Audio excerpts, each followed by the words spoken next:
سيد الأنبياء والمرسلين خاتم النبيين محمد وعلى آله وصحبه أجمعين أما بعد أعوذ بالله من الشيطان الرجيم بسم الله الرحمن الرحيم يا أيها الذين آمنوا قوا أنفسكم وأهليكم نارا وقودها الناس والحجارة عليها ملائكة غلاظ شداد لا يعصون الله ما أمرهم ويفعلون ما يؤمرون۔ اسٹیج پر تشریف فرما علماء کرام اور معززین اور یہاں پر موجود میرے دینی اور ایمانی بھائیوں، بزرگوں، دوستوں، بچوں، بچیوں اور ماں اور بہنوں، اس وقت بچوں کا پروگرام چل رہا تھا اور آپ لوگ بڑی توجہ سے اور بڑی خوشی سے اس کو سن رہے تھے، اور سننا بھی چاہیے کہ آپ کے جگر گوشوں کا یہاں پر آنا، کھڑا ہونا اور اپنی تیار کی ہوئی چیز کو پیش کرنا، یہ ان کے لیے بھی بڑی خوش نصیبی کی بات ہے اور آپ کے لیے بھی بڑی سعادت کی چیز ہے۔ وہ ماں باپ بڑے مبارک بات ہیں جنہوں نے اپنے بچوں اور بچیوں کو دینی تربیت کے لیے شبینہ مکتب میں پابندی سے بھیج کر ان کو دین اور دینی تعلیم کے لیے تیار کرایا، اور ان سے بڑھ کر مبارکباد ہے وہ اساتذہ جنہوں نے ان کے پیچھے جان توڑ محنت کی، کوششیں کی، جس کا نتیجہ ہم نے ایک ہلکا سا نتیجہ آج کے اسٹیج پر دیکھ لیا، ورنہ اصل ان کی محنتوں کا نتیجہ آخرت میں جا کر ان کو ظاہر ہوگا۔ یہی بچے کل بڑے بنیں گے۔ بچپن میں ان کو جو قرآن پڑھایا گیا، جو دعائیں سکھلائی گئی، طہارت کے، نماز کے اور دین کی بنیادی مسائل ان کو بتائے گئے، جو احکام بتائے گئے، انہی چیزوں پر یہ بچے بڑے ہو کر عمل کریں گے۔ وہ نماز پڑھیں گے، ثواب آپ کو ملے گا۔ وہ قرآن پڑھیں گے، ثواب آپ کو ملے گا۔ وہ دعائیں پڑھیں گے، ثواب آپ کو ملے گا۔ وہ دینی کام کریں گے، ثواب آپ کو ملے گا، ان کو بھی ثواب ملے گا۔ لیکن جن ماں باپ نے ان کے پیچھے محنت کی، جن اساتذہ نے ان کے پیچھے محنت کی، زندگی بھر جب تک یہ بچے عمل کرتے رہیں گے، پڑھتے رہیں گے، ہمارے حساب میں ثواب اللہ کی طرف سے لکھا جاتا رہے گا۔ یہ بہت بڑی بات ہے۔ یہی تک بس نہیں ہے، بلکہ یہ بچے جب بڑے ہو جائیں گے، ان کی اولاد ہو جائے گی، یہ اپنی اولاد کو دین کی تعلیم دیں گے، تو وہ اولاد بڑی ہوگی، وہ عمل کرے گی، ان کو جو ثواب ملے گا تو اس طرح ہی ثواب ہم کو بھی ملتا چلا جائے گا۔ تو یہ دین کا جو عمل ہے، بچوں پر جو محنت ہوتی ہے، دین کی جو فکریں ہوتی ہیں، اس کے اثرات ہمیشہ ہمیشہ کے لیے رہتے ہیں، اور دین اسی طرح سے باقی رہتا ہے۔ ہمارے اسلاف عرب سے یا دوسری جگہوں سے آئے یا یہیں پر لوگ مسلمان بنے، انہوں نے جب دین کو قبول کیا تو انہوں نے اپنے بچوں پر محنت کی، ان کے بچوں نے اپنے بچوں پر محنت کی، تو یہ محنت ہوتے ہوتے آج ہم مسلمان کہلا رہے ہیں، آج ہم دیندار کہلا رہے ہیں، آج ہم نماز پڑھ رہے ہیں، آج ہم روزے رکھ رہے ہیں، آج ہم دین کی باتیں کرتے ہیں، آج ہم دین کی باتیں سنتے ہیں۔ اس کے پیچھے ہزاروں لوگوں کی محنتیں پڑی ہوئی ہیں، ماں باپ کی محنتیں، ان کی توجہات، ان کی دعائیں، اور ایسے ہی جو اساتذہ، محلے کے امام اور محلے کے مؤذن، یا وہ لوگ جنہوں نے محلے میں دین کی خدمت کی ہے، ان سب کی محنتوں کا نتیجہ ہے کہ آج ہم مسلمان ہیں۔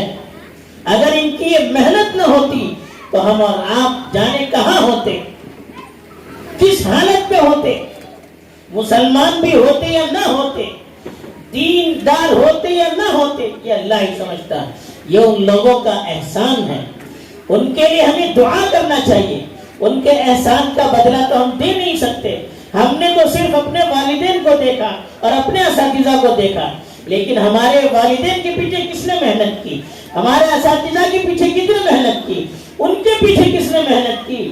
یہ جو ایک کے پیچھے ایک محنت ہوتی رہی ہے, ان محنتوں کا نتیجہ ہم اپنی ذات کو بھی دیکھ رہے ہیں, اپنی اولاد کو بھی دیکھ رہے ہیں. تو ہمیں اللہ کا شکر بھی ادا کرنا چاہیے, اور اپنے والدین کے لیے, ان کے والدین کے لیے, ان کے والدین کے لیے سلسلہ جہاں تک چلتا رہے, ان کے لیے, اپنے اساتذہ کے لیے, ان کے اساتذہ کے لیے, ان کے اساتذہ کے لیے, جہاں تک یہ سلسلہ چلتا رہے, ہمیں یاد کر کر کے سب کے لیے اللہ کے پاس دعا کرتے رہنا چاہیے. کچھ نہیں کر سکتے تو کم از کم اپنے محسنین کے لیے دعائیں کرتے رہیں گے, تو ہماری نسل آئندہ آنے والی وہ ہمیں دعائیں دے گی, وہ ہم کو یاد رکھے گی. ہم اپنے بڑوں کو یاد نہیں رکھیں گے تو ہمارے چھوٹے بھی ہم کو یاد نہیں رکھیں گے. تو یہ تو کام یہ ہے. دوسرا, اب جب ہمارے والدین نے اور ہمارے اسلاف نے اور ہمارے اساتذہ نے اپنی محنت سے ہم تک دین پہنچا دیا ہے, تو یہ ہماری ذمہ داری ہے کہ ہم اگلی نسلوں تک دین کو پہنچائیں. ہم یہ چاہتے ہیں کہ قیامت تک جو ہماری نسلیں آنے والی ہیں وہ مسلمان رہیں, ان کی فکر ہونی چاہیے. دیکھیے, ہم اپنے بچوں کے لیے نہ صرف دعا کریں بلکہ ان کی نسلوں کے لیے دعا کریں. صرف اپنے بچوں کی فکر نہ کریں, ان کی نسلوں کی فکر کریں. آج کی سب سے بڑی ضرورت ہے, آج سب سے زیادہ ہمارے بچوں کے دین پر حملہ کیا جا رہا ہے. ان کی سب سے بڑی کوشش یہ ہے کہ نئی نسل جو ہماری آ رہی ہے, ہماری جو اولاد آ رہی ہے, ان کو دین سے دور رکھا جائے, ان کو اسلام سے دور رکھا جائے, ان کو شریعت سے دور رکھا جائے, اور اس طرح سے شریعت پر کیچڑ اچھالے جائیں, شریعت سے اتنا برسن کیا جائے, شریعت کے خلاف ایسے پروپیگنڈے کیے جائیں, اور شریعت پر عمل کرنے کے لیے راستے میں ایسی رکاوٹیں ڈالی جائیں کہ ہمارے یہ بچے کل کو شریعت پر عمل کرنے کے بارے میں سوچ بھی نہ سکیں. یہ کوششیں ہو رہی ہیں, تو ہماری ذمہ داری اور پہلے سے زیادہ بڑھ رہی ہے. ہمیں کل اللہ تعالیٰ اپنی اولاد کے بارے میں سوال کریں گے. ہم سوچتے ہیں بچوں کو اچھا کھلانا چاہیے, بچوں کو اچھا پہنانا چاہیے, بچوں کے رہنے کے لیے اچھے سے اچھا مکان ہونا چاہیے, اپنی جو ضرورت ہے اس کو پورا کرنا چاہیے. ہم چاہتے ہیں کہ میرا بچہ, میری بچی اچھے سے اچھے اسکول میں پڑھے, اعلیٰ سے اعلیٰ تعلیم حاصل کرے, ڈگری حاصل کرے, سہولت ہو تو کرنا چاہیے. لیکن یہ سب چیزیں وقتی, ان سب چیزوں کا فائدہ اسی دنیا تک ہے. آگے یہ چیزیں ہمیں فائدہ دے گی یا نہیں دے گی یہ کسی کو معلوم نہیں. تو جو چیزیں عارضی ہیں, وقتی ہیں, جس کا فائدہ ہمیں معلوم نہیں ہے کہ وہ چیزیں ہمیں فائدہ دیں گی یا نہ دیں گی, یہ ہمیں معلوم نہیں ہے, اس کے پیچھے ہم جان توڑ محنت کرتے ہیں, اس کے پیچھے ہم اپنا سب کچھ لگاتے ہیں, پورا سرمایہ لگاتے ہیں, پوری محنت لگاتے ہیں, پوری طاقت لگاتے ہیں, جوانی ہم اپنی لگاتے ہیں, پوری صلاحیت اس کے پیچھے لگا دیتے ہیں کہ میرے بچے خوشحال رہیں, میرے بچے آرام سے رہیں, راحت سے رہیں, اعلیٰ سے اعلیٰ تعلیم حاصل کریں. یہ جذبہ بہت مبارک بات ہے, لیکن ہمیں صرف دنیا کی حد تک سوچنا نہیں چاہیے. بچہ اچھا بنے اس کی فکر ہونی چاہیے. ڈگری بڑی ہو, اس سے بڑھ کر بچہ اچھے اخلاق والا ہو, بچہ دیندار ہو, بچے کی فکر صحیح ہو, بچے کا عقیدہ صحیح ہو, یہ ہمیں فکر کرنی چاہیے. یہ بچے اور بچیاں یہ کل کی مائیں اور باپ ہیں, ان کی کل اولاد ہونے والی ہے. ہم اپنی نسل کو دیندار دیکھنا چاہتے ہیں تو ہمیں اپنی اولاد کو دیندار بنانے کی فکر کرنی چاہیے. ہم اپنے مستقبل کو، فیوچر کو دیندار دیکھنا چاہتے ہیں، ان کو نمازی دیکھنا چاہتے ہیں، ان کو دین کا پابند دیکھنا چاہتے ہیں، تو آج ہماری جو اولاد ہے ان پر ہمیں خصوصی توجہ دینے کی ضرورت ہے۔ آج کے جو حالات ہیں ہم خود اپنی آنکھوں سے دیکھ رہے ہیں، جو اندر ان کے دلوں میں ہے وہ تو کیا ہے اللہ ہی کو معلوم ہے۔ قد بدت البغضاء من افواہہم وما تخفی صدورہم اکبر۔ قرآن مجید میں اللہ تعالیٰ نے ان کے جذبات کی ترجمانی کرتے ہوئے فرمایا ہے کہ نفرت کی چیزیں ان کی زبان سے نکل رہی ہیں، لیکن دل میں جو چھپایا ہوا ہے وہ اور زیادہ ہے، اور اس کے آثار آہستہ آہستہ ہمارے سامنے آ رہے ہیں، اور جو آگے کیا پالیسی ہے وہ تصور کر کے رونگٹے کھڑے ہو جاتے ہیں۔ اگر لوگوں کو بتایا جائے تو لوگ مایوس بھی ہو جائیں گے۔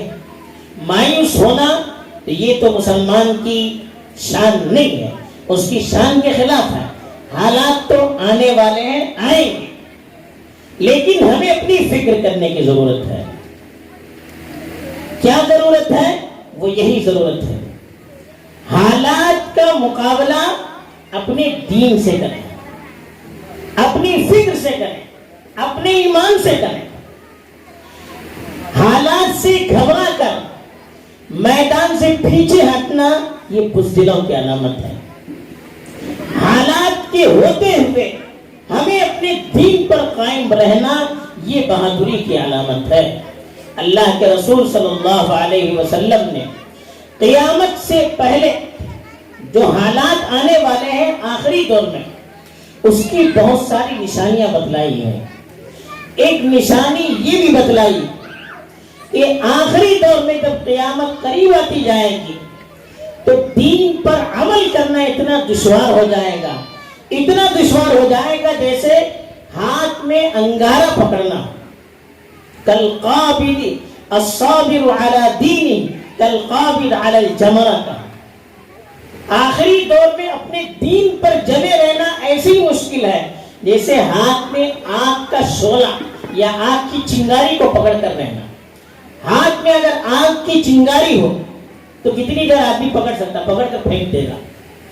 ہاتھ میں پکڑنا کتنا مشکل ہے، ایسے ہی آخری دور میں ایسی سازشیں ہوں گی، ایسی مصیبتیں ہوں گی، ایسی تکلیفات دی جائے گی، اور اس طرح سے دبانے کی کوشش کی جائے گی کہ دین پر عمل کرنا مشکل ہو جائے گا۔ اب اپنی آنکھوں سے ہم نے دیکھا بچیوں کو کس طرح سے دھکے دے دے کر باہر کیا گیا۔ جرم کیا تھا؟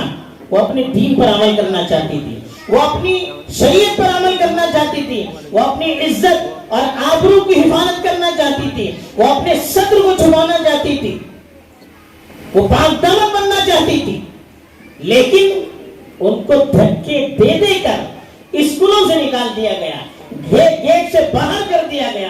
کس دور میں؟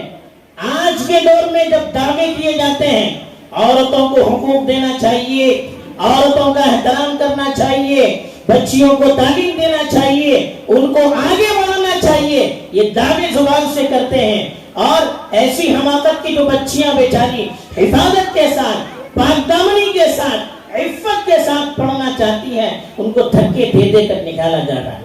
یہ ایک ماڈل ہے، اس کے پیچھے اور بہت بڑی سازشیں ہیں۔ تو یہ زمانہ آنے والا ہے، لیکن کیا ایسے دور پہ ہم کو کرنا کیا ہے؟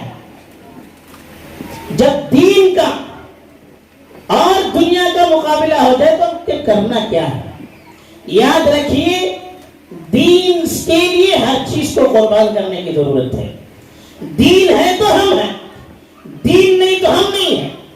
اسی لیے اللہ کے رسول صلی اللہ علیہ وسلم نے فرمایا جب یہ دور آئے گا کہ دین پر ثابت قدم رہنا، دین پر عمل کرنا ہاتھ میں آگ کی چنگاری لینے کی طرح مشکل ہوگا، تو ایسے وقت میں جو دین پر ڈٹا رہے گا، ساری مخالفتوں کے باوجود جو مرد یا عورت دین پر عمل کرتے رہیں گے، ان کے لیے فرمایا کہ 50 لوگوں کے عمل کا ثواب ملے گا۔ 50 لوگوں کا، ایک نماز پڑھے گا 50 نمازوں کا ثواب، ایک سنت پر عمل کریں گے 50 سنت پر عمل کرنے کا ثواب۔ صحابہ نے پوچھا اللہ کے رسول کون سے 50 لوگ، ان کے زمانے کے یا ہمارے زمانے کے؟ اللہ کے رسول صلی اللہ علیہ وسلم نے فرمایا تمہارے زمانے کے، یعنی 50 صحابہ کا جو ثواب ہے ایک عمل پر ایک شخص کے لیے ملے گا۔ کیوں؟ اتنی بڑی قربانی وہ جب دیں گے تو ثواب کتنا ملنا چاہیے؟ تو یہ حالات آئیں گے، حالات سے گھبرا کر پیچھے ہٹنا یہ مومن کی دلیل نہیں ہے۔ مومن وہ ہے جو حالات کو دیکھ کر اور یقین اس کا بڑھ جاتا ہے۔ هذا ما وعدنا الله ورسوله وصدق الله ورسوله وما زادهم الا ایمانا وتسلیما۔ مومن کی صفت یہ بیان کی، مومن پر جب حالات آتے ہیں، مومن پر جب مصیبتیں آتی ہیں، مومن پر جب مشکلات آتی ہیں، تو مومن کہتا ہے کہ یہی وہ چیز ہے جس کا وعدہ ہم سے ہمارے خدا نے اور ہمارے رسول نے کیا تھا، اور ہمارے رسول کا وعدہ سچا ہے۔ اس چیز سے ان کے ایمان کے اندر اور اضافہ ہو جاتا ہے، ان کو اور طاقت مل جاتی ہے کہ ہم سچے ہیں، ہمارے رب کا وعدہ سچا ہے، ہمارے نبی کا وعدہ سچا ہے۔ تو یہ چیز اور ان کو ایمان پر ڈٹانے والی بنتی ہے، اس سے وہ اور ایمان پر جم جاتے ہیں۔ آج حالات ثابت بھی کر رہے ہیں، صرف ہمارے ملک میں نہیں دوسرے ملکوں میں بھی جہاں جہاں دینداروں پر ظلم ہو رہا ہے، دین پر عمل کرنے والوں پر ظلم ہو رہا ہے، جن لوگوں پر ظلم ہو رہا ہے ان کے ایمان کے اندر جتنا اضافہ ہو رہا ہے، ان کے یقین کے اندر جتنا اضافہ ہو رہا ہے، ان کی ہمتوں کے اندر جتنا اضافہ ہو رہا ہے اس کا ہم تصور بھی نہیں کر سکتے۔ ایسے لوگ جن پر حالات آ رہے ہیں اور ہم لوگ جن پر حالات نہیں آئے، ہمارے اور ان کے ایمان میں آسمان زمین کا فرق رہتا ہے۔ وہ ڈرنے والے نہیں ہوتے، ان کو جیل میں ڈالا جاتا ہے تو جیل سے نکلتے ہیں اور زیادہ ہمت بڑھ جاتی ہے، ان کو سزا ملتی ہے، سزا کے بعد آتے ہیں تو اور زیادہ ہمت بڑھتی ہے۔ جن کو روکا جاتا ہے، دشمن ان کو دبانے کی کوشش کرتے ہیں، پھر اور ہمت بڑھ جاتی ہے۔ ہم نے اس بچی کا اس کی جرأت دیکھی، اس کا ایمان دیکھا، جس کو کچھ نکمے بیوقوف سرپسند لوگ، دہشت گرد قسم کے نوجوان جس کو چھیڑنے کی کوشش کر رہے تھے، ڈرانے کی کوشش کر رہے تھے، کیسے تکبیر کے نعرے نے سارے مجمع کو بدل دیا۔ یہ ہے جب ایمان مضبوط ہوتا ہے تو حالات جتنے بھی آ جائیں ایمان بڑھتا چلا جاتا ہے، یقین بڑھتا چلا جاتا ہے، اور یہی کامیابی کی علامت ہے۔ حالات کو لا کر کبھی اللہ تعالیٰ ہمیں بیدار کرنا چاہتے ہیں۔ ہماری جب غفلت حد سے زیادہ بڑھ جاتی ہے، جب تقریروں سے، وعدوں سے، بیانوں سے، مضامین سے اصلاح نہیں ہوتی، اللہ حالات کو لا کر ہمیں بیدار کرنے کی کوشش کرتا ہے، اور جو سالوں ہا سال کی محنت سے کام نہیں ہوتا، ان حالات میں وہ کام ہوتا ہے۔ آج دیکھیے بڑے افسوس کی بات ہے، پردے کے سلسلے میں ہماری مسلم بچیاں، ہماری عورتیں بہت کوتاہیاں کر رہی تھی، ان کو معلوم ہی نہیں، غلطی ہماری ہے، میں میری غلطی سمجھتا ہوں کہ ہم نے اپنی بچیوں کو، اپنی ماں کو، اپنی بہنوں کو یہ بتانے کی کوشش نہیں کی کہ پردہ کیا ہے، پردے کی عظمت کیا ہے، پردے کا فائدہ کیا ہے، یہ ہم نے سمجھانے کی کوشش نہیں کی۔ نتیجہ یہ ہوا کہ ہمارے ملک میں ہماری ماں اور بہنوں کا جب ہم جائزہ لیتے ہیں تو 80% سے زائد وہ ہماری مائیں اور بہنیں ہیں جو پردہ نہیں کرتی، جو پردہ نہیں کرتی، ان کو معلوم ہی نہیں کہ پردہ کیا ہے۔ کچھ تو انجانے میں نہیں کرتی ہے، کچھ غفلت میں نہیں کرتی ہے، اور کچھ حد سے زیادہ اپنے آپ کو ماڈلائز کرنے کے پیچھے پڑتی ہے تو پردہ کرنا چھوڑ دیتی ہے، اور بے پردگی کو وہ ترقی کی اور اعلیٰ تعلیم کی علامت سمجھنے لگتی ہے۔ یہ بھی ایک بیوقوفی ہے۔ لیکن جب پردے کا مسئلہ آیا، پردے کرنے سے روکنے کی کوشش کی، اس کا نتیجہ یہ نکلا کہ وہ عورتیں، وہ بچیاں، وہ لڑکیاں، وہ بہنیں جن کو پردے سے کوئی واسطہ نہیں تھا وہ بھی پردے کرنے لگی، وہ بھی پردے کے بارے میں مطالعہ کرنے لگی، کیا فائدے ہیں اور اس کے ذریعے سے کتنی ہماری حفاظت ہوتی ہے، وہ خود پڑھنے لگی۔ یہاں تک کہ غیر مسلم عورتیں وہ بھی دیکھنے لگی کہ مسلمانوں کو پردے پر اصرار کیوں ہے، آخر پردہ ہے کیا، اس کا فائدہ ہے کیا، وہ پھر مطالعہ کرنے لگی۔ اور یہ یہاں ہماری مائیں بہنیں بھی موجود ہیں۔ آپ یاد رکھیے کہ آپ کو اپنے مسائل خود سمجھنا چاہیے۔ عورتیں اپنی بچیوں کو سمجھائیں کہ پردہ کیا ہے، عورتوں کے جو احکام ہیں وہ احکام ہمیں اپنی بچیوں کو سکھانا چاہیے، ورنہ آئندہ جو دور آنے والا ہے، جس طرح کا نصاب تعلیم سیلیبس ابھی تیار کیا گیا ہے ہمارے ملک میں نافذ کرنے کے لیے، وہ اتنا خطرناک ہے کہ ہم سوچ نہیں سکتے۔ سلو پائزن ہے، ہمارے ایمان کو، ہماری غیرت کو، ہماری حمیت کو کھرچ کر نکالنے والا نظام تعلیم سسٹم، ابھی جو پالیسی ایجوکیشن تیار کی گئی ہے وہ زہر سے زیادہ ہمارے ایمان کے لیے خطرناک ہے۔ ایسے ماحول میں ہم کو کیا کرنا ہے؟ دو ذمہ داری، ایک تو مردوں کی ذمہ داری ہے، ہمارے جو ذمہ دار ہیں علاقے کے، وہ اپنی بچیوں کے لیے، اپنے بچوں کے لیے ایسے ادارے کھول دیں جہاں دینی نظام کے ساتھ ان کو دنیاوی نظام کی تعلیم دی جائے، دینی سسٹم کے ماتحتی میں ان کو تعلیم دیا جائے۔ ہمارے بچے ہماری نگرانی میں، ہمارے تابع ہو کر اگر پڑھیں گے تو زہر کیا ہے، آگ کیا ہے، اور سانپ کیا ہے، اور دوسری چیزیں کیا ہم بتا سکیں گے، کون سی چیز غلط، کون سی چیز صحیح، کس چیز سے ہمیں نقصان ہوتا ہے، کس چیز سے ہمیں فائدہ ہوتا ہے، یہ ہم اپنے بچوں اور بچیوں کو بتا سکیں گے۔ تب جب تعلیمی سسٹم ہمارے ہاتھ میں ہوگا۔ اس کے سلسلے میں کوشش ہونی چاہیے کہ ہمارے اپنے اسکولز ہوں، ہمارے اپنے کالجز ہوں۔ آج ہم دیکھ رہے ہیں کہ ہم نے انتظام نہیں کیا، غیروں کے پاس ہمیں جانا پڑا، کیا نتیجہ نکل رہا ہے اس کا۔ اگر ہمارے پاس اپنا انتظام ہوتا تو کوئی ہم پر انگلی نہیں اٹھا سکتا تھا۔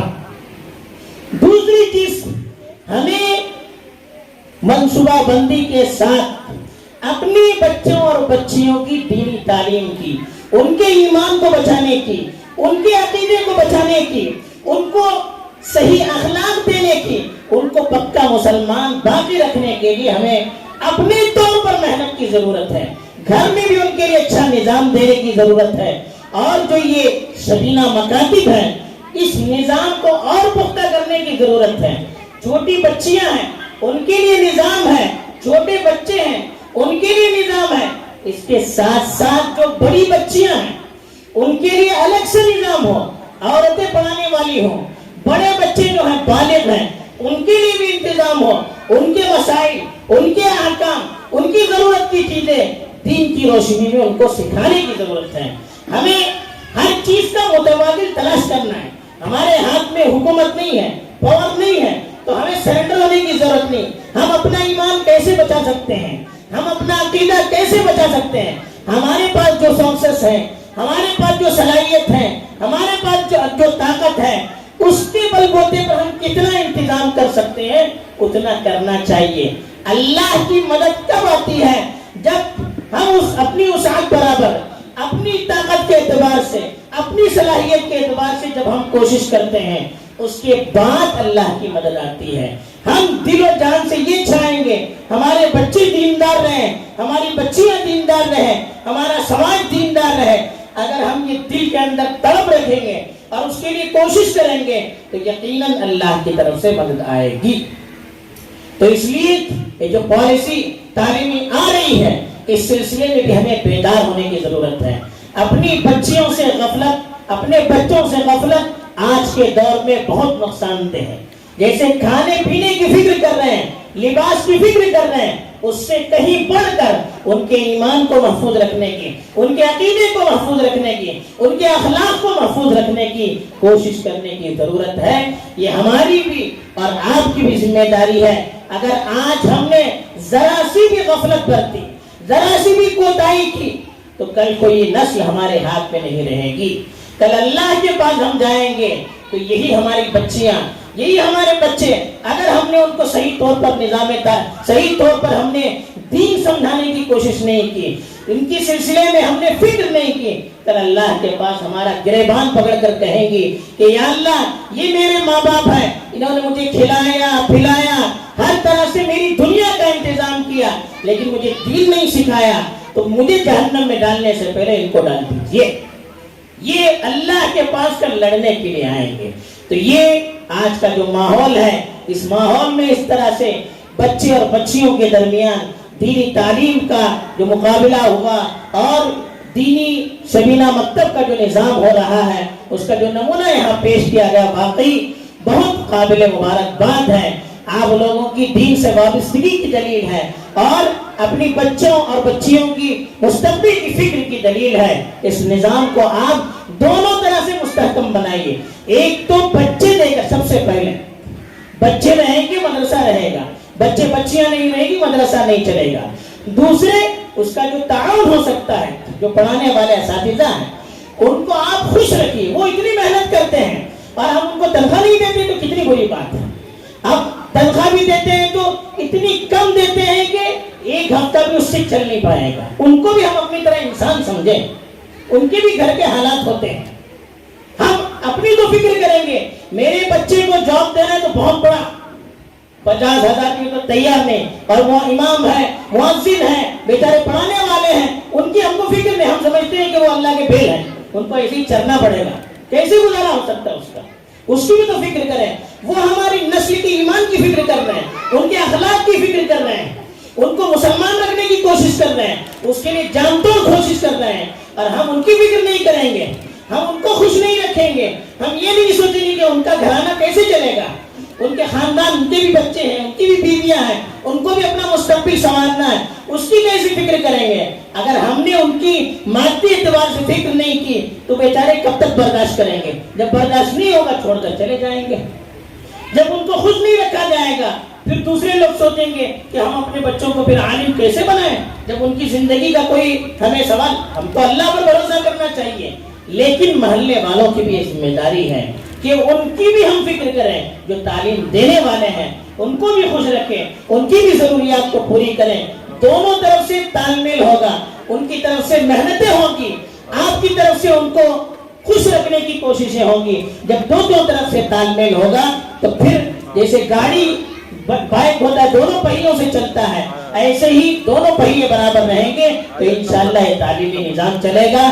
اللہ تعالیٰ بہت بہت مبارک کرے آپ کو، اور جو باتیں یہاں پر سامنے آئی ہیں اللہ تعالیٰ اس کو سمجھنے کی مجھے بھی توفیق دے، آپ کو بھی توفیق دے، اور ہم سب کو جب تک زندہ رہیں ایمان پر باقی رکھے، جب موت دے تو اللہ تعالیٰ ایمان پر موت دے، اور ہماری نسلوں کی بھی ایمان کی فکر کرنے کی ہمیں توفیق دے۔ آمین۔ وآخر دعوانا الحمد للہ رب العالمین۔